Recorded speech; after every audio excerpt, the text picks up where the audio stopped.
sukacitaku. Yesus kekuatanku, penolong dalam kesesakan. Kau sangat terbukti. Yesus sukacitaku, Yesus kekuatanku, penolong dalam kesesakan. Kau sangat terbukti. Hatiku bersuka memuji namamu, jiwaku bermegah. Ku angkat tanganku, apapun yang terjadi dalam keadaanku. Sukacitaku hanya di dalam-Mu.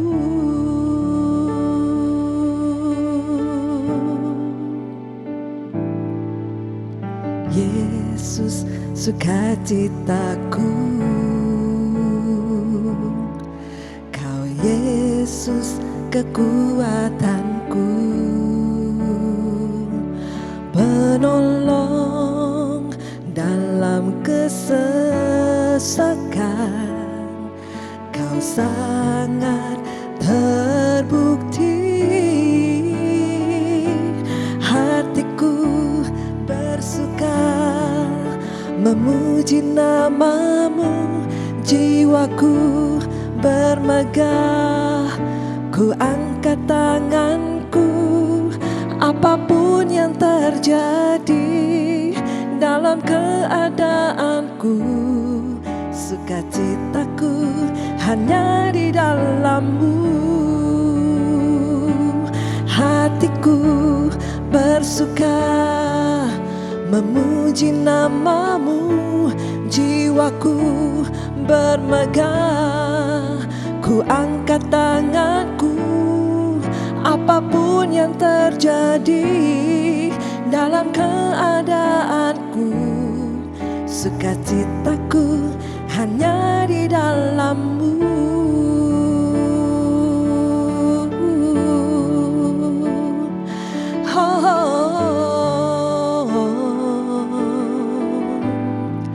Kaulah Yesusku,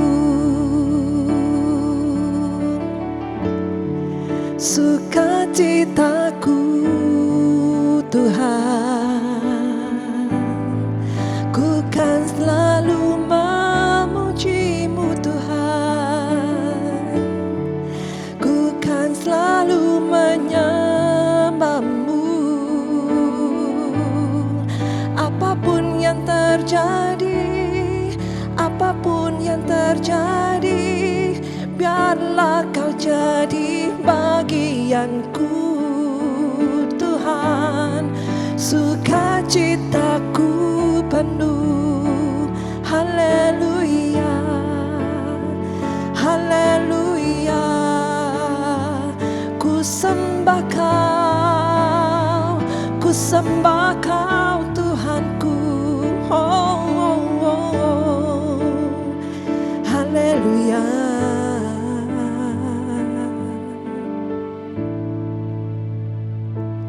Yesus, padamu ku berseru, Kaulah penyelamatku. Terpujilah Kau Tuhanku. Mulutku memuji namamu sepanjang umur hidupku. Terpujilah Kau Tuhanku di atas segalanya. Yesus, padamu ku berseru, Kaulah penyelamatku. Terpujilah Kau Tuhanku. Mulutku memuji namamu sepanjang umur hidupku. Terpujilah Kau Tuhanku di atas segalanya. Yesus, padamu ku berseru, Kaulah penyelamatku. Terpujilah Kau Tuhanku, mulutku memuji namamu sepanjang umur hidupku. Terpujilah Kau Tuhanku di atas segalanya.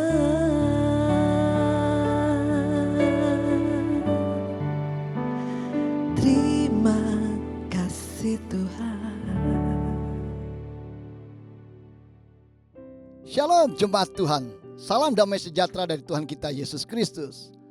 Jemaat Tuhan, Bapak Ibu Saudara-saudari yang kasih Tuhan, saat ini kita akan menelaah dan memperhatikan bagian firman Tuhan dalam kitab Roma pasal yang ke-8 dan ayat yang akan menjadi perenungan kita yang mendalam, yaitu Roma pasal yang ke-8 ayatnya yang ke-28. Tetapi sebelumnya mari kita bersama-sama berdoa. Bapa di dalam sorga, kami mengucap syukur kepadamu ya Tuhan.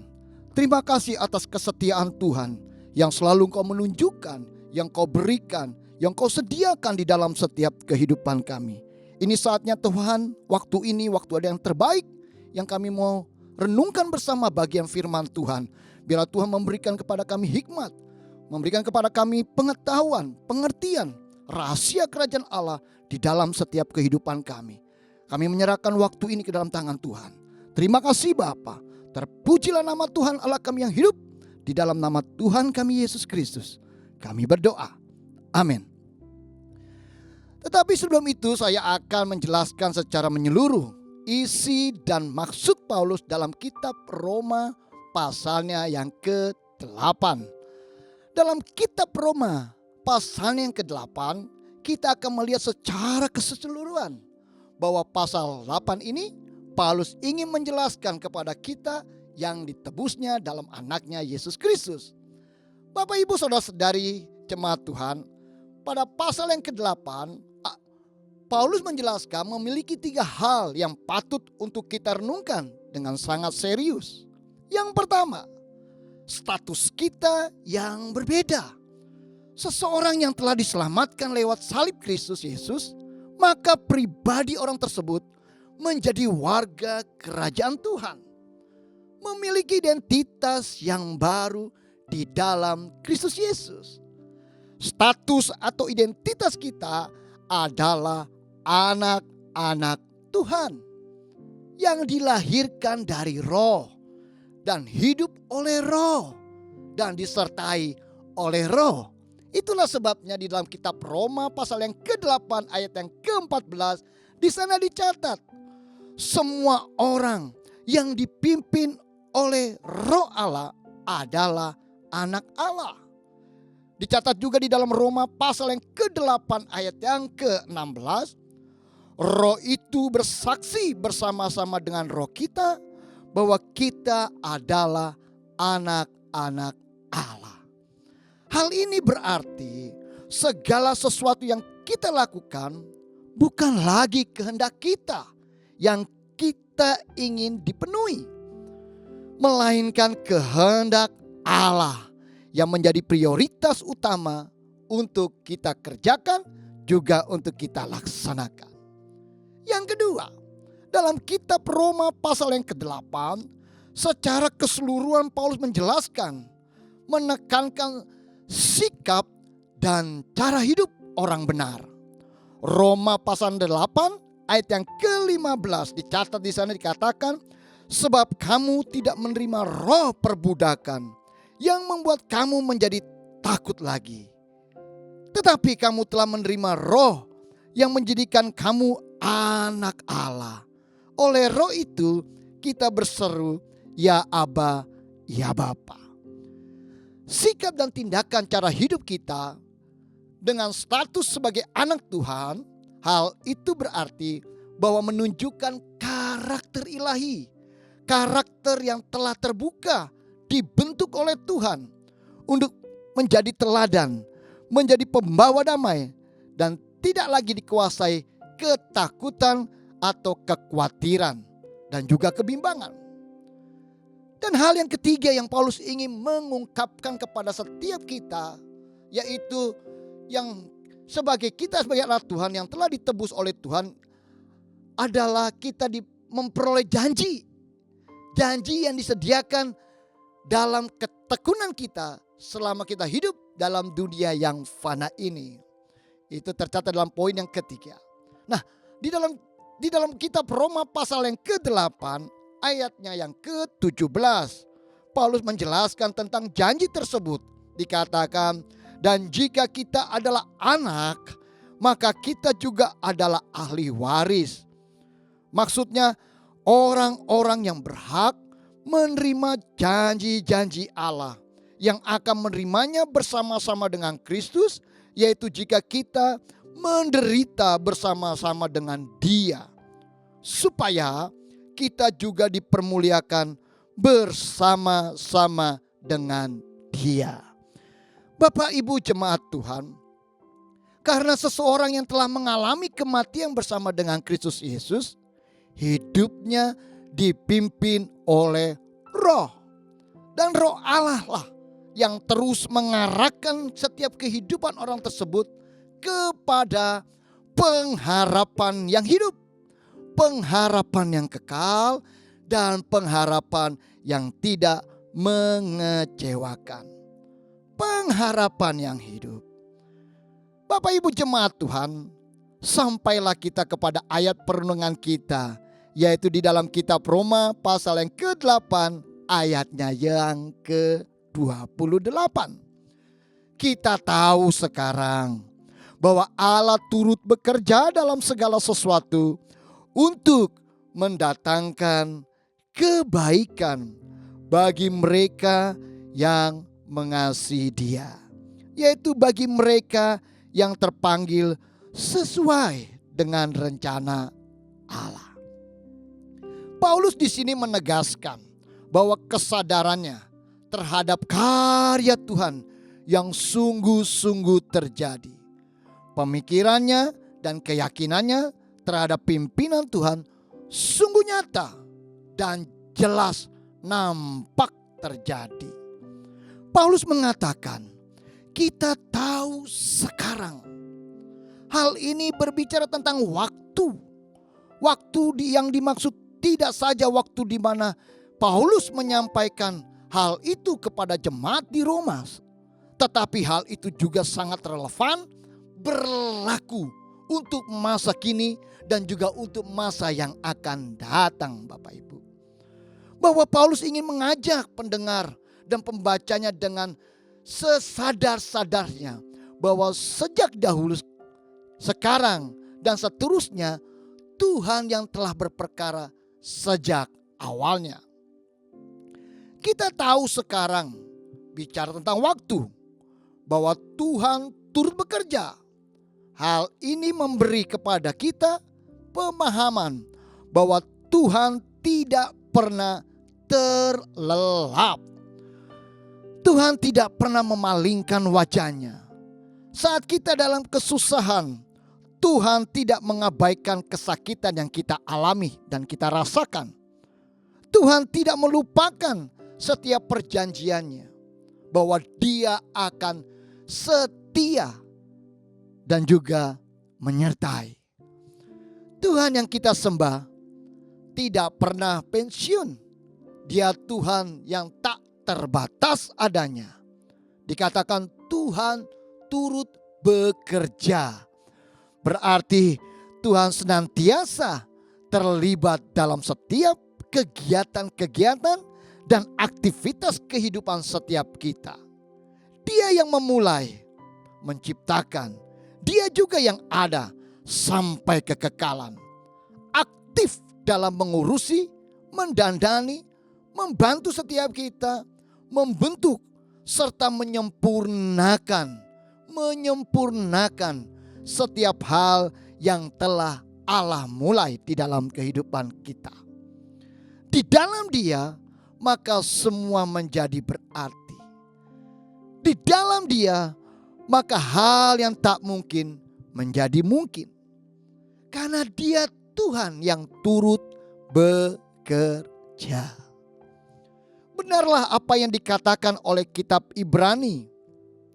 Di dalam kitab Ibrani pasal yang ke-13 ayatnya yang ke-5b. Ibrani pasal yang ke-13 ayat yang ke-5b. Karena Allah telah berfirman, aku sekali-kali tidak akan membiarkan engkau. Dan aku sekali-kali tidak akan meninggalkan engkau. Hal ini berarti Tuhan tidak sedetik pun meninggalkan kita dan membiarkan kita. Karena Tuhan selalu turut bekerja. Selanjutnya dikatakan, kita tahu sekarang bahwa Tuhan turut bekerja dalam segala sesuatu. Hal yang paling terkecil pun, apabila kita menyerahkan seluruh keberadaan kehidupan kita kepada Tuhan, maka Tuhan akan mengambil alih semuanya dan menyelesaikannya. Karena bagi Tuhan, Dia terlebih senang dapat menolong kita dalam segala keadaan. Dalam segala sesuatu, hal itu berbicara semua hal, semua perkara, semua tragedi, semua kesusahan, semua yang ada dalam dunia ini, Dia Tuhan yang mengetahui dengan baik. Dan tidak ada pembedaan bagi Tuhan. Karena di mata Tuhan semua itu sama. Dengan kata lain, bahwa Tuhan turut bekerja dalam segala sesuatu tanpa dibatasi oleh apapun, baik itu ruang dan waktu. Dia bergerak bebas dan tidak membutuhkan persetujuan kita sekalipun. Dia tetap melakukan segala sesuatu dengan kuasanya. Segala sesuatu itu bisa kompleksnya permasalahan hidup kita. Segala sesuatu itu bisa berbicara saat dimana kita mengalami kebahagiaan. Segala sesuatu juga berbicara suatu keadaan atau situasi yang sulit untuk bisa kita terima. Katakanlah hal itu adalah tentang kedukaan. Terpisah dengan orang yang kita cintai dan kita sayangi. Nah, dalam momen-momen yang sangat krusial ini, sekalipun Dia Tuhan turut bekerja dalam segala sesuatu, memberi kepada kita cara pandang dan hati yang berserah sepenuhnya hanya kepada Tuhan. Dalam segala sesuatu pun pernah dialami oleh Ayub.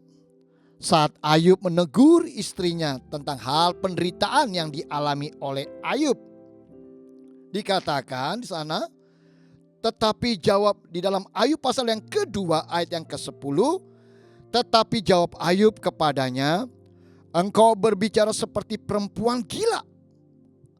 Apakah kita mau menerima yang baik dari Allah, tetapi tidak mau menerima yang buruk?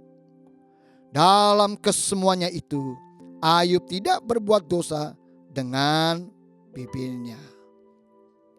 Hal ini berarti Tuhan terlibat dalam segala sesuatu, apapun itu, semua bertujuan agar hidup kita menjadi seturut dan kehendaknya. Segala sesuatu Tuhanlah yang berdaulat, berkuasa, dan Dia Allah yang maha besar. Selanjutnya kita tahu sekarang bahwa Allah turut bekerja dalam segala sesuatu untuk mendatangkan kebaikan. Tuhan selalu berusaha dan meyakinkan kita untuk dapat menjelaskan tentang kebaikannya kepada setiap kita. Inti dari perbuatan Tuhan, dari setiap karya-karyanya dalam hidup kita adalah semua bertujuan untuk kebaikan setiap kita. Tuhan terus selalu berupaya agar hidup kita terus mengalami kebaikannya. Tidak ada hal yang disembunyikan dan disimpan, karena semua yang terbaik pun sudah Tuhan berikan kepada kita, yaitu anaknya yang tunggal, Yesus Kristus, mati di atas kayu salib untuk setiap dosa-dosa kita semua. Dia Tuhan yang bekerja menurut hak prerogatifnya dan kehendaknya. Semua dilakukan olehnya, berlandaskan kasih dan kebaikannya. Bapak Ibu jemaat Tuhan, semua yang dilakukan oleh Tuhan hanya Dia dapat kerjakan lewat ciptaannya yang mengasihi Dia dan yang mau terlibat dalam rencana Tuhan yang besar. Dikatakan, kita tahu sekarang bahwa Allah turut bekerja dalam segala sesuatu untuk mendatangkan kebaikan bagi mereka yang mengasihi Dia, yaitu bagi mereka yang terpanggil sesuai dengan rencana Allah. Hanya kepada mereka yang sungguh-sungguh mengasihi Tuhan, maksudnya mengasihi Tuhan adalah mereka yang tidak memikirkan dirinya sendiri. Mengasihi Tuhan artinya taat dan tekun dalam mengamalkan kebenaran firman Tuhan. Memiliki relasi yang baik di dalam doa dengan Tuhan. Dan tidak memusingkan hal-hal yang dunia. Dan sanggup dan mampu melepaskan segala keegoisan, kesombongan, dan seterusnya. Itu adalah yang mengasihi Tuhan.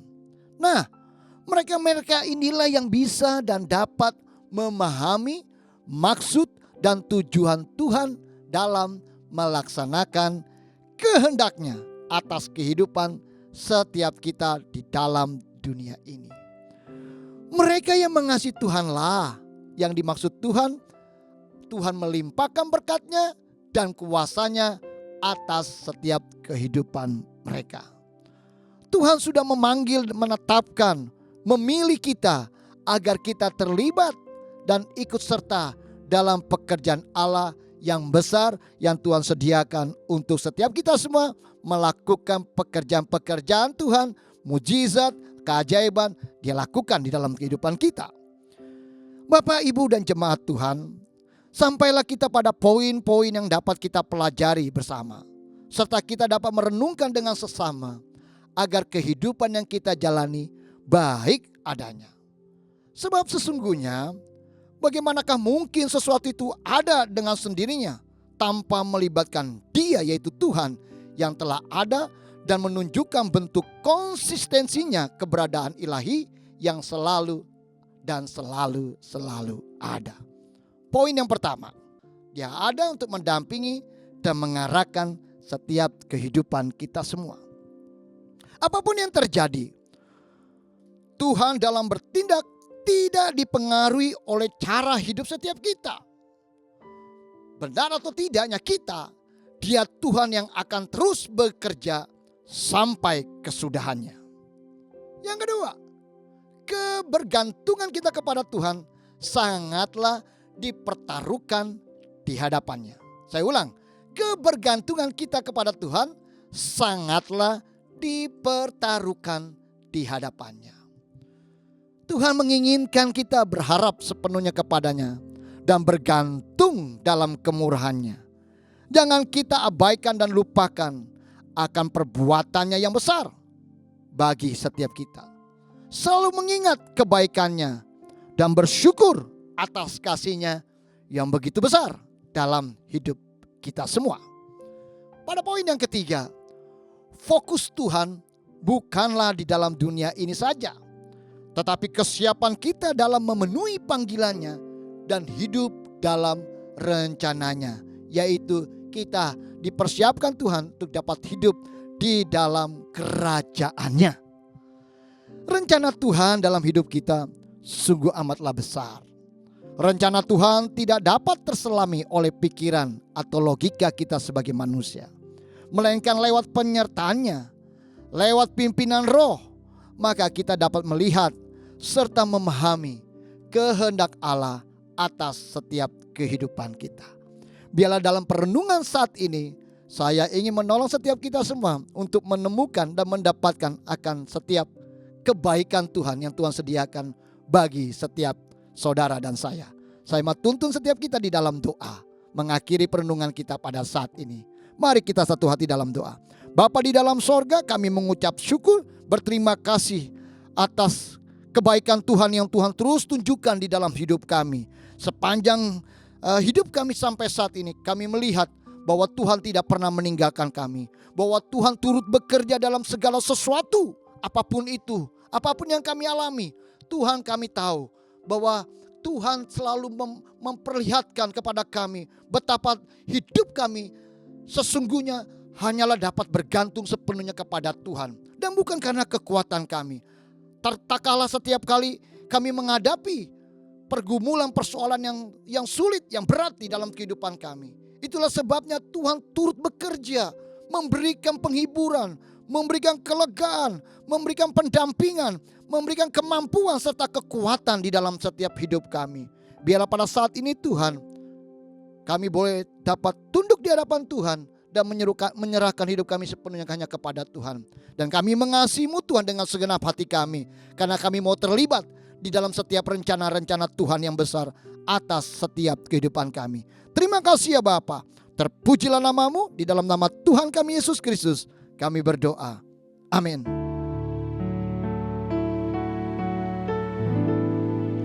Ku bersyukur Bapa,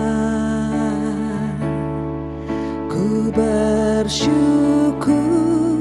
Tuhan, buat kasih setia-Mu di dalam hidupku. Ku bersyukur, ku bersyukur Bapa,